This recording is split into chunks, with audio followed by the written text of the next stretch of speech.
Io venissi qua su mezz'ora e porto via tutto. Raffica di furti fra Giavera del Montello e Montebelluna, ladri scatenati nei fine settimana e con il calare del sole. Solo nell'ultimo mese le scorribande hanno messo a segno più di 3 furti a notte. Sono partiti da zona Volpago, hanno passato Selva e sono andati avanti per Cusignana, zona Cobavaria, Nervesa, Bidasio. Tante abitazioni prese di mira e qualche attività. Tra i residenti della zona è subito scattato il passaparola e ora c'è chi chiede vengano create delle ronde per mettere fine alle scorribande dei malviventi.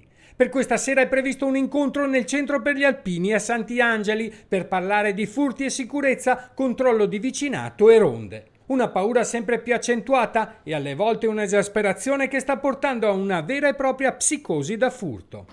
Rubano, però non bisogna crearsi una psicosi, questo voglio dire.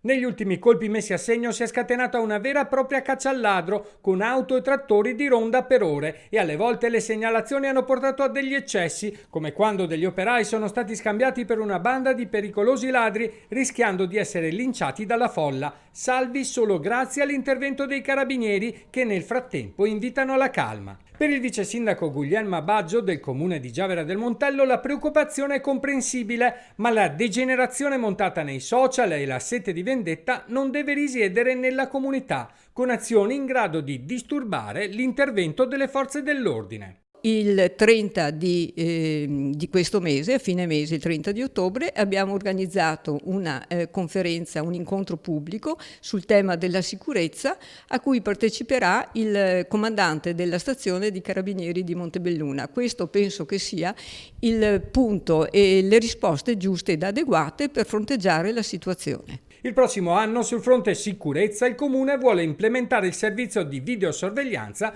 con l'arrivo di nuove telecamere.